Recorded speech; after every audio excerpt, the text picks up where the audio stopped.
You won't believe how my sister stabbed me in the back after I gave her everything. Not just my sister, but my husband. The man I'd built a life with, the one who promised forever, left me for the girl who always lived in my shadow. I mentored her, protected her, helped her find her footing in the world. And he? I supported his career, celebrated his wins, was his partner through thick and thin. But they didn't know that discarding me wasn't just cruel, it was the single biggest mistake they'd ever make. What they did nearly broke me. It shattered the image I had of my life, of my family, of the future. It felt like losing everything I'd worked for, everything I loved, in one brutal, silent blow. They stole my marriage, tried to steal my dignity, and expected me to fade away, a forgotten footnote in their new, sparkling narrative. They had me escorted out of my own life, metaphorically speaking. But they didn't know I had something they fundamentally lacked. A mind built for strategy, honed by years in the high-stakes world of event planning, capable of turning chaos into something breathtakingly precise. I lost everything in a sequence of devastating revelations, but within a year, what happened next was the shock of their lives. They thought they were planning a wedding. I was planning a reckoning. And it was going to be unforgettable. My life in Dallas had, for years, felt like a perfectly orchestrated event, seamless, elegant, and admired by everyone who saw it. At 36, I was Vanessa Hartley, a name synonymous with high-end events. My business was thriving, my reputation impeccable. I had the loft apartment with the downtown view, the curated wardrobe, the calm, composed exterior that suggested nothing could ever truly ruffle my feathers. And for 8 years, I had Lucas. Lucas. He was charming, handsome, a real estate agent with a smooth smile and an ambition that mirrored my own, or so I thought. We met at a charity gala I'd planned, classic, right? He swept me off my feet, promising a future built on shared dreams, family, stability. We bought a beautiful house in Preston Hollow, talked about nurseries, about growing old together. It wasn't a fairy tale, not always. There were the late nights he brushed off as client dinners, the sudden, obsessive need to hit the gym, the way his phone seemed glued to his hand, always face down on the counter. Little things. Red flags I chose to see as faded pink ribbons tied neatly onto the package of a busy, successful life. And then there was Savannah, my half-sister, 7 years my junior. We shared a mother, Marla, a force of nature if ever there was one, a true southern steel magnolia. But Savannah's father was different from mine.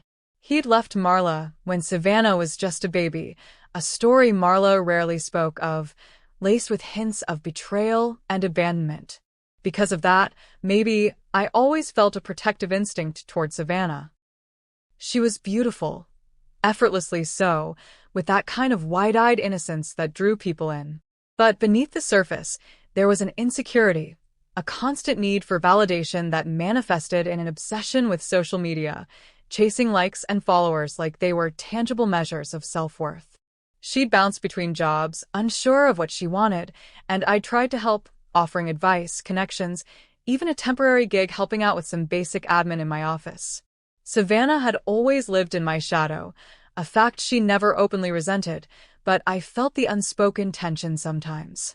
She'd admire my clothes, my apartment, my success, with a look that was part awe, part something else, something I couldn't quite place. We were family, though.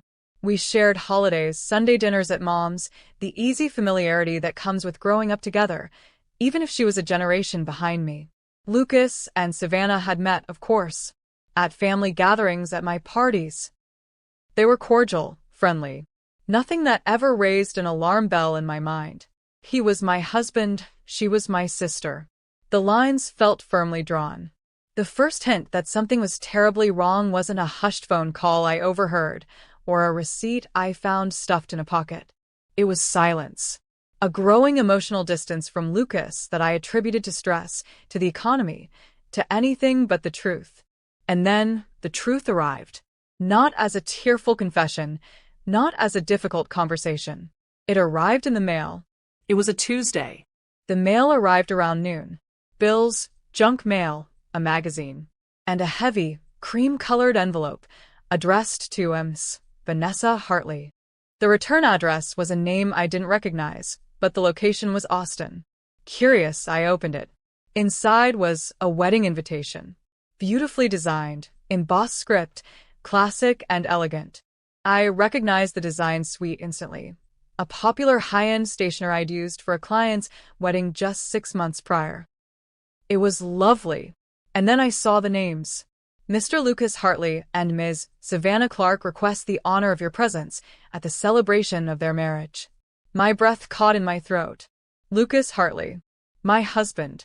Savannah Clark, my sister, request the honor of my presence at their wedding. My hands didn't shake. My heart didn't race.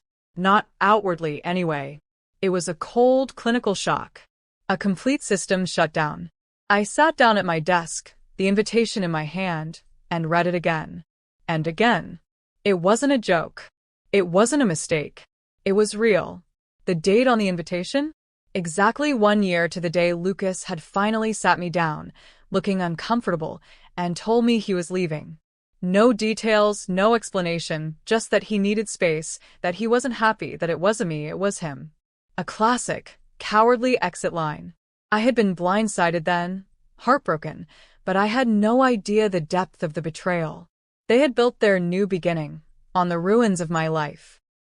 On the lies they told me, on the intimacy they shared while I was planning our future. They were getting married, and they had the audacity to invite me. For a long moment, the world outside my loft window seemed to blur. The Dallas skyline, usually a source of inspiration, felt distant, alien. How long? How long had this been going on? How had I not seen it? The little things I dismissed came flooding back, painted in a new, horrifying light. His sudden interest in weekend trips to Austin, where Savannah had recently moved. His defensiveness if I asked who he was texting. Savannah's overly enthusiastic questions about my relationship, disguised as sisterly concern. The silence in my apartment was deafening. I didn't scream. I didn't throw things. I didn't even cry. Not yet. It was a strange, detached calm. A part of my brain, the analytical part, the event planner part, immediately started processing. This wasn't just infidelity. This was a calculated act, a double betrayal from the two people I should have been able to trust implicitly. I looked at the invitation again. It was signed, sealed, delivered. Affaire accomplie. They were moving on, publicly celebrating their union. And they wanted me there to witness it. To smile, perhaps? To offer my congratulations? The sheer arrogance was staggering. Still numb, I picked up my phone. I didn't call Lucas. I didn't call Savannah. I called my lawyer.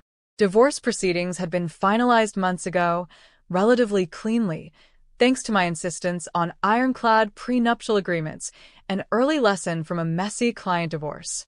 But there were still financial entanglements, joint accounts we hadn't fully separated, remnants of a shared life that lingered on paper. After the call to my lawyer, I booked a deep tissue massage at my favorite spa.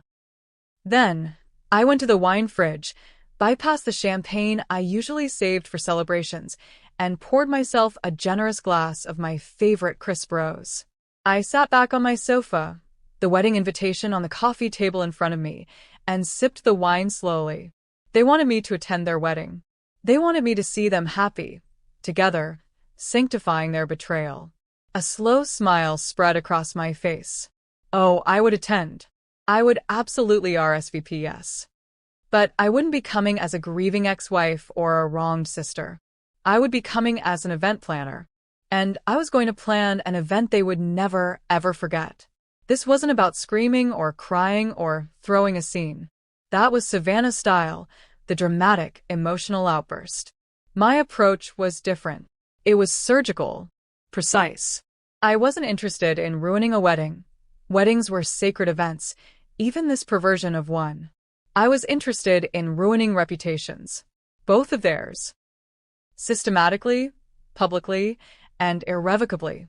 If they wanted to play pretty, if they wanted to present a picture of pure, unadulterated love built on a foundation of lies, I'd hand them a mirror. A big, unavoidable mirror. And I would make absolutely certain that mirror was shattered by the end of the night. I opened my laptop and created a new spreadsheet. Not for a client, but for Operation Payback. The columns were familiar: vendor contact, status, notes, budget allocation. But the goals were vastly different. This wasn't about creating a perfect day.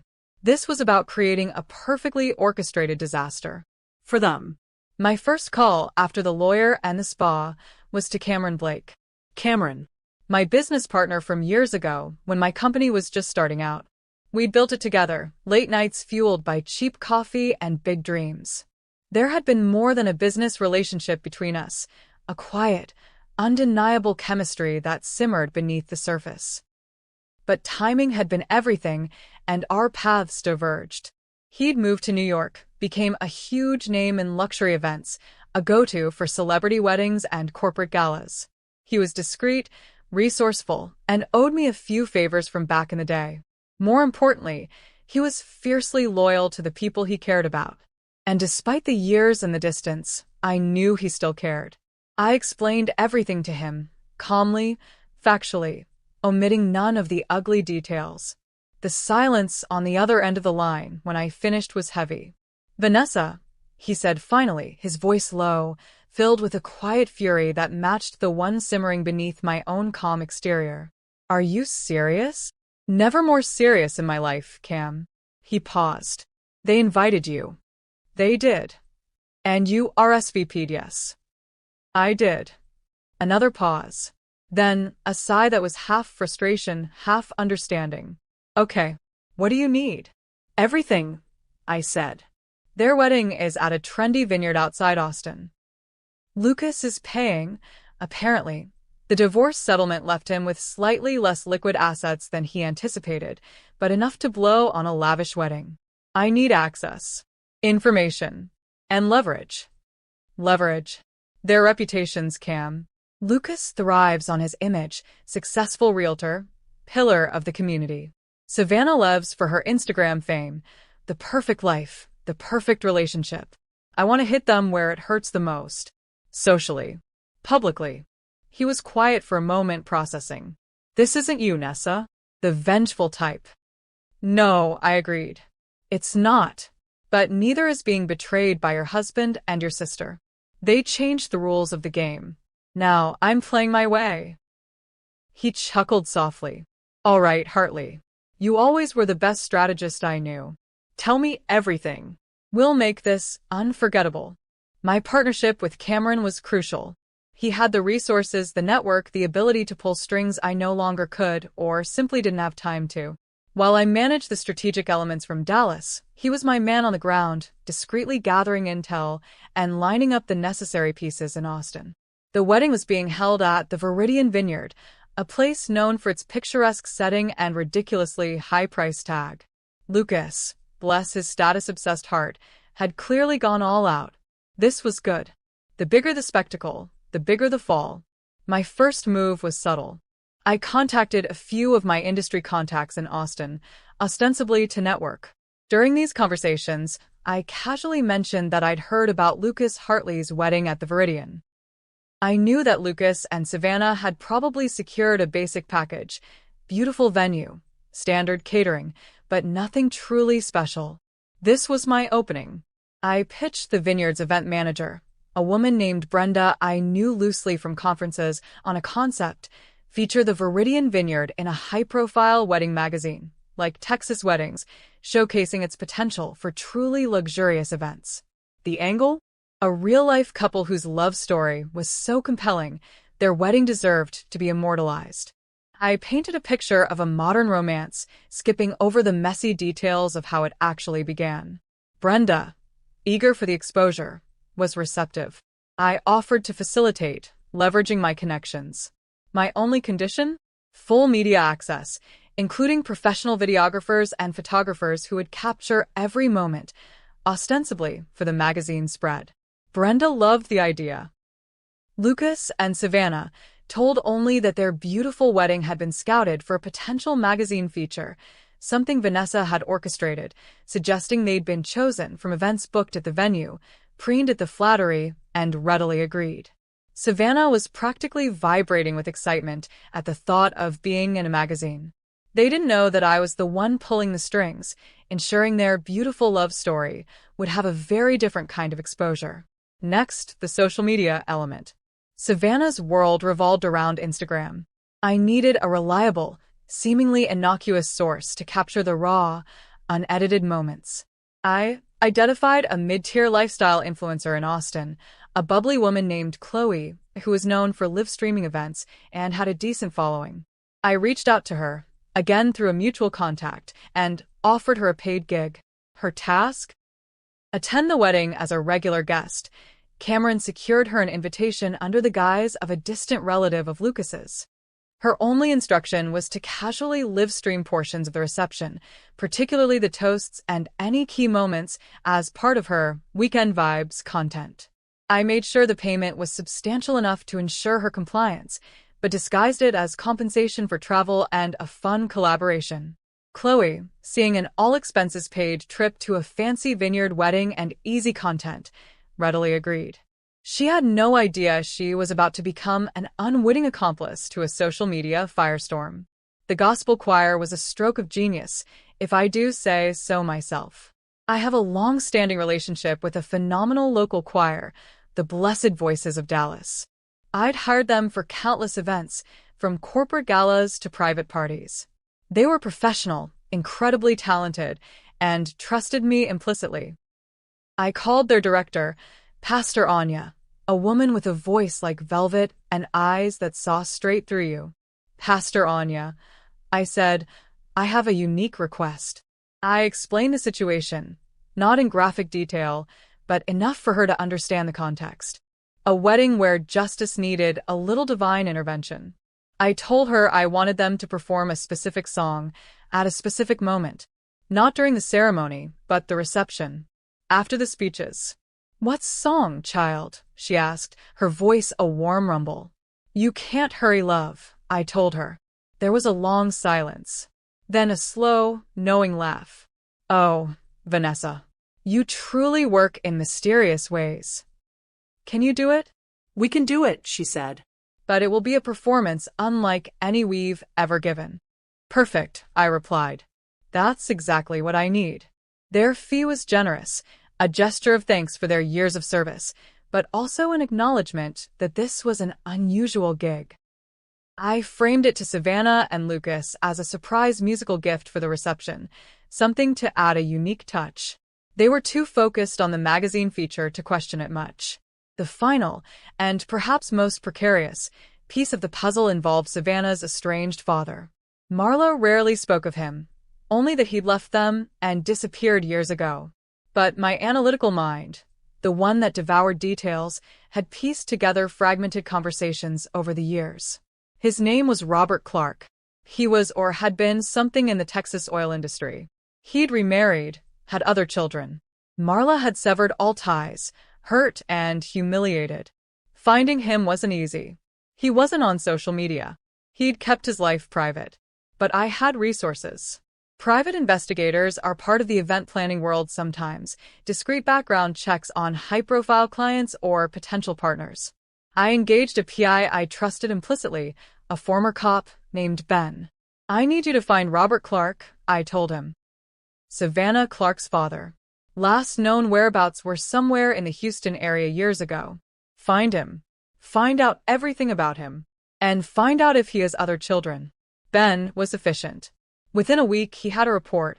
Robert Clark was alive and well, living in a sprawling estate outside Houston. He had indeed remarried and had 2 children, a son and a daughter, both in their late 20s. A whole other family. The PI also uncovered something else, something Marla had never told me, or perhaps didn't even know the full extent of.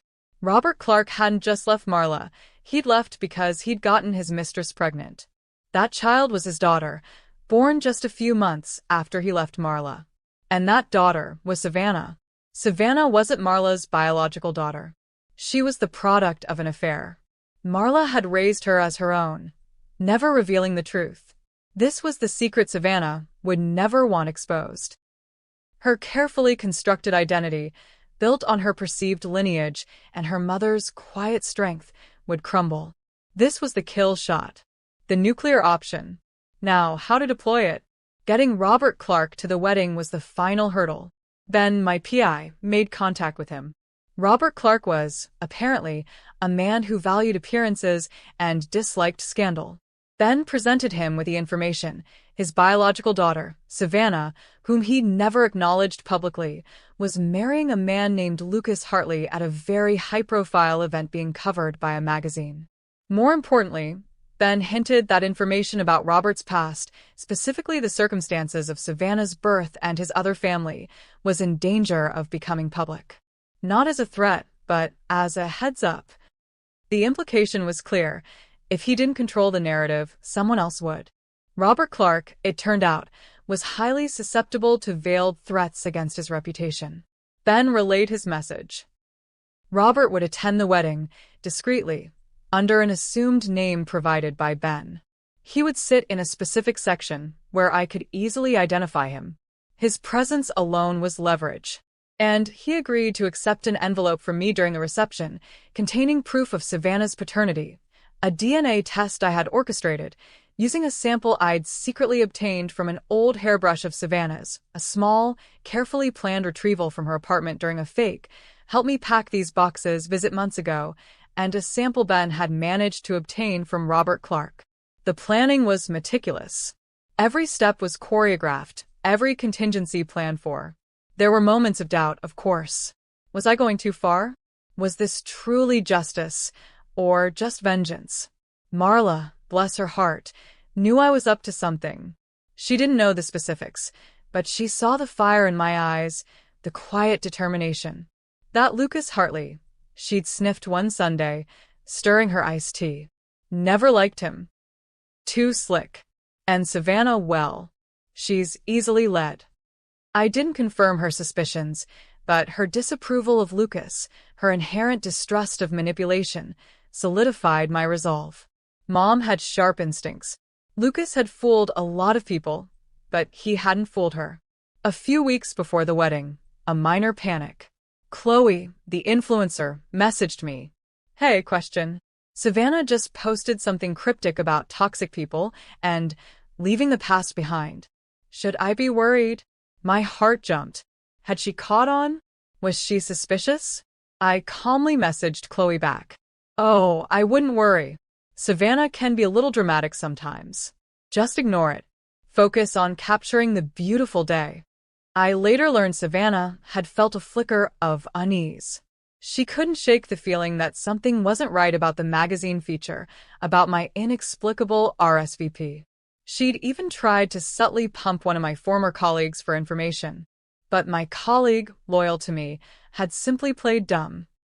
Savannah, easily distracted by the endless details of wedding planning and the validation of social media likes, had dismissed her unease as pre-wedding jitters. Another near miss. The day of the wedding arrived with a typical Texas blue sky. Hot, humid, but perfect for an outdoor vineyard ceremony. I arrived at the Viridian Vineyard fashionably late, just as the ceremony was about to begin. I wasn't part of the bridal party, obviously, and I wasn't sitting with family. I had requested a seat near the back, close to an exit, close to where Robert Clark would be discreetly seated. I wore a simple, elegant black cocktail dress. Not a statement piece. Nothing that screamed, look at me. Just understated sophistication. Diamond studs, my hair pulled back into a sleek power bun.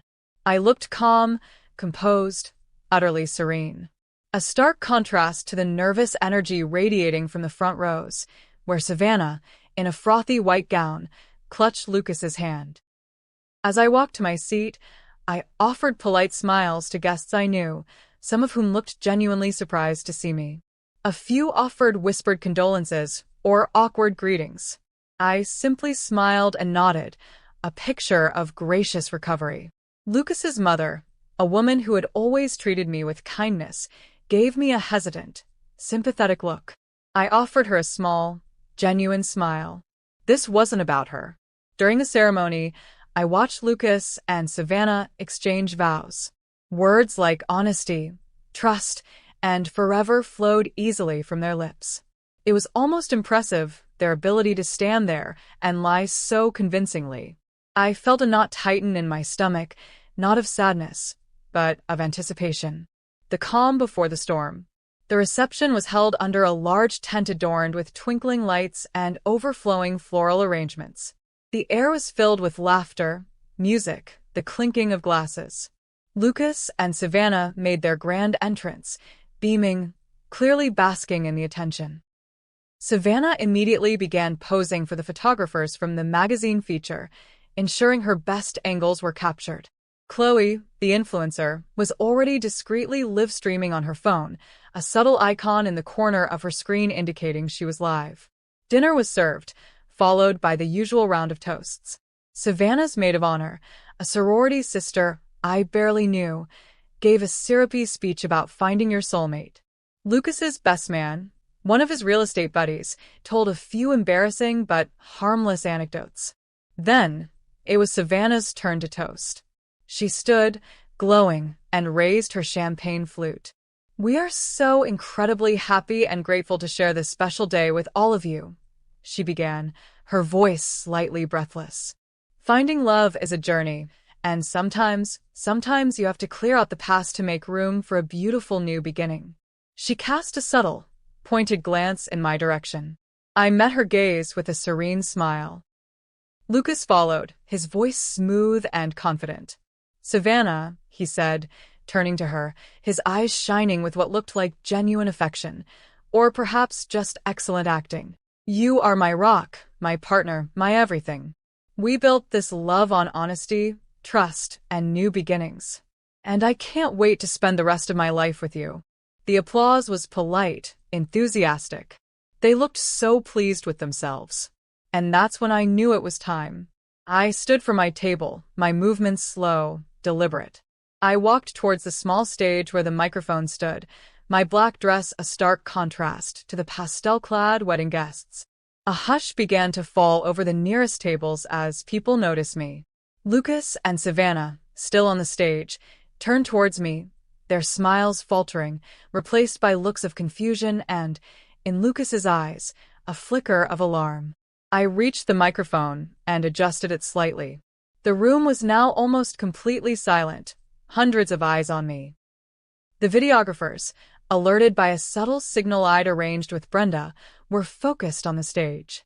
Chloe's live stream, I knew, was capturing every second. "Good evening, everyone," I said, my voice clear and calm, amplified throughout the tent. I wasn't planning to speak today. A few nervous titters. But I continued, my gaze sweeping across the crowd, finally settling on Lucas and Savannah. It would feel wrong, truly wrong, to let Lucas and Savannah start this new journey without a proper send-off. A send-off based on truth. Savannah's eyes widened. Lucas's jaw tightened. "Finding love is indeed a journey, Savannah," I said, acknowledging her earlier toast. "And sometimes clearing out the past is necessary, especially when the past is built on deceit." I walked over to Savannah, who looked frozen with apprehension. In my hand, I held a small velvet box. I held it out to her. "Savannah," I said softly, but loud enough for the microphone to pick up. "I have a small gift for you. Something to help you truly understand the new beginnings you spoke of." With a trembling hand, she took the box. Hesitantly, she opened it. Inside, nestled on the satin lining, was a simple USB flash drive. Confusion flickered across her face. I gestured to the DJ, who was also part of the plan. He nodded, his eyes wide with curiosity, and walked over to the large screen setup for a planned photo montage. He plugged the flash drive into the connected laptop. A video file appeared on the screen. The title was simply a date. A date from months ago. 4 days before Lucas and I signed our divorce papers. The DJ clicked play. The video began. It was grainy, the sound slightly muffled, clearly filmed indoors. The angle was fixed like a security camera, and it showed the living room of the lake house Lucas and I owned. A place we went to escape, to relax. A place I thought was ours. And on the screen, clearer than I could have ever anticipated, were Lucas and Savannah. They were on the sofa, embracing. Kissing. It wasn't just a kiss. It was intimate, undeniable. The date stamp was visible in the corner of the screen, a damning timestamp on their betrayal. The room fell silent. A collective gasp swept through the tent. Guests turned to look at Lucas and Savannah, then back at the screen, then back at the couple. Savannah's face was ashen, her eyes wide with horror. She dropped the velvet box. Lucas looked like he'd been hit by a physical blow, his smooth facade cracking, replaced by pure panic. The video played for only about 30 seconds before I gestured to the DJ to stop it. The screen went black, but the image was seared into everyone's minds. The silence hung heavy in the air, broken only by a few shocked whispers. Savannah stared at the black screen, then at me, tears welling in her eyes. Lucas seemed momentarily paralyzed. But I wasn't done. Not by a long shot. I looked directly at Savannah, my expression calm, almost pitying. "Mom always said you inherited Dad's looks," I said, my voice soft but caring. The blonde hair, the blue eyes. But I paused, letting the weight of my words land. "It seems you inherited his secrets, too." I reached into my own small clutch purse and pulled out a sealed envelope. This one was larger, thicker. I held it out to her. "This," I said, "is another gift. A confirmation, really." Savannah took the envelope, her hands shaking violently now. She fumbled with the seal, her eyes darting between me, Lucas, and the stunned crowd. "Funny thing is," I continued, turning slightly to address the wider audience, "for years, we all thought Savannah was Marla's daughter, that she was our sister in the traditional sense." I glanced towards where Robert Clark was sitting, a man I'd never met until today, his face now a mask of shock and fury. He knew what was coming. "But sometimes," I said, my voice dropping slightly, leaning into the mic conspiratorially, "families have secrets.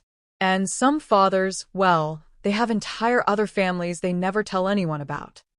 I turned back to Savannah, who had finally managed to open the envelope. She pulled out the contents. There were several pages. The top page had a clear heading, DNA paternity test results.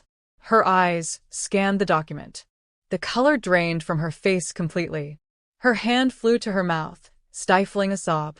"Savannah isn't Marla's biological daughter," I stated, the words echoing in the stunned silence.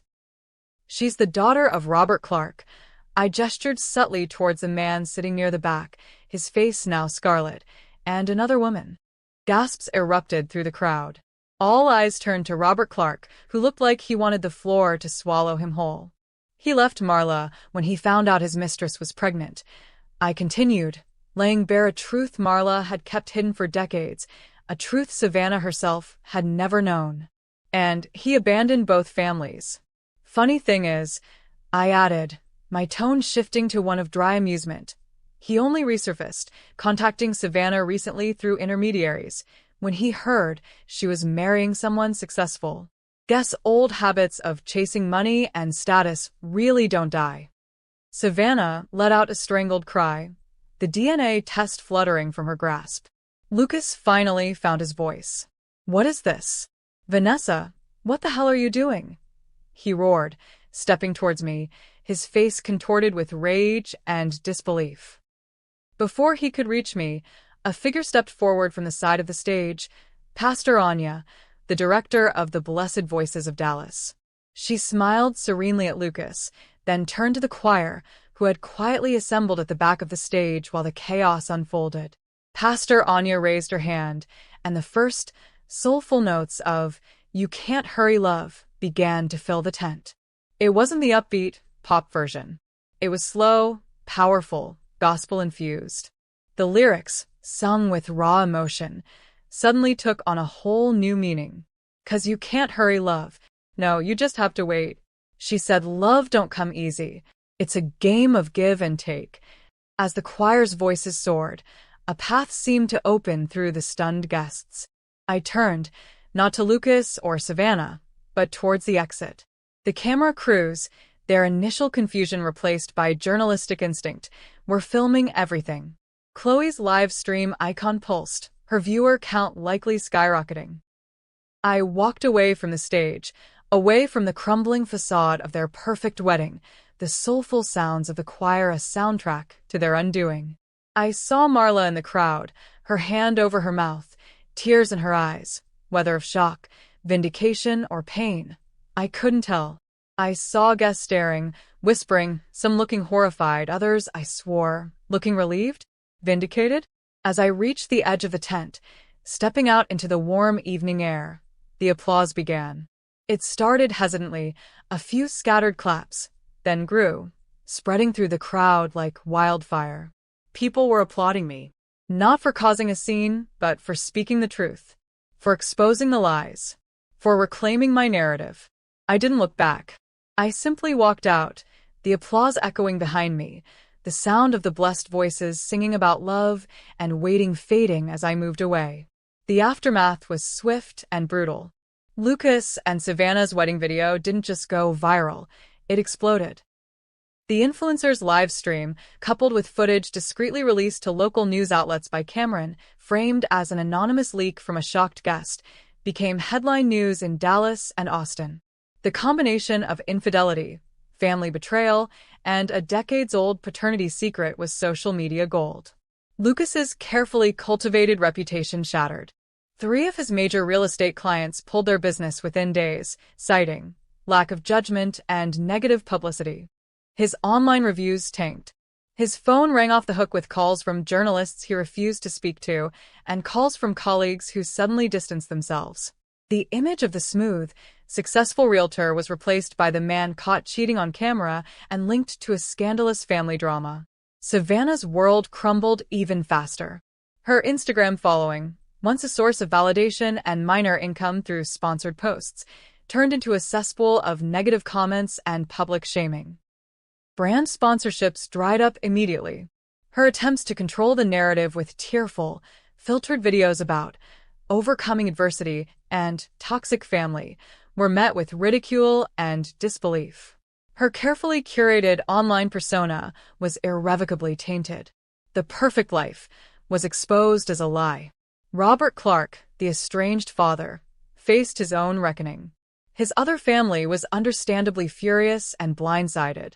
The Houston media picked up the story, and the wealthy, discreet oil man found his name and his secrets splashed across tabloids. His desire for privacy was permanently shattered. I heard through Ben that he was attempting damage control, desperately trying to mend fences with his other children, offering Savannah a large sum of money in exchange for her silence and disappearance, an offer she was apparently considering, though the damage to her reputation was already done. And me, the woman who had lost everything in a single meeting? My life, ironically, flourished. The wedding video made its way through the professional event planning world. Instead of being seen as unstable or vindictive, I was seen as strong, strategic, and someone who refused to be a victim. Clients were impressed by my composure, my ability to orchestrate such a complex event under immense personal pressure. My business doubled within 2 months. People wanted to work with the woman who turned betrayal into an act of empowered truth-telling. Then came the book deal. A major publisher contacted me, interested in my story, not just the revenge, but the journey of healing and reclaiming my power after betrayal. I signed the contract, working with a ghostwriter to shape my experiences into a narrative of resilience. The working title? The guest list: How I Turned My Ex's Wedding into My Revenge. It felt cathartic, turning the pain into something tangible, something that could potentially help others. And Cameron, my discreet business partner, my friend who had helped me plan my own version of a wedding. We started seeing each other again. Quietly. No fanfares, no social media announcements. Just dinner dates, long conversations, a comfortable ease that had always been there, buried beneath ambition and missed timing. We were older now, wiser, perhaps a little more cautious, but the connection was undeniable. He understood my world, the demands of the industry, the need for privacy amidst the public eye. There was a piece in our rekindled relationship that I hadn't realized I was missing. Months later, at a swanky industry brunch in Dallas, a younger event planner, wide-eyed and admiring, approached me. She'd heard the stories, seen the videos, read the early buzz about my book. "Miss Hartley," she said nervously. "About the wedding. Do you regret doing it?" I smiled. The Dallas sun streamed in through the windows, illuminating the room. I thought about the pain, the planning, the moment on stage. I thought about Lucas and Savannah, their lives in disarray, the consequences of their actions laid bare for the world to see. I thought about Marla, finally free from a secret she'd carried for so long. I thought about Robert Clark, facing the fallout of his choices. And I thought about myself, standing taller, stronger than I ever had before. They handed me the mic. I said, my smile widening. "I just chose to sing.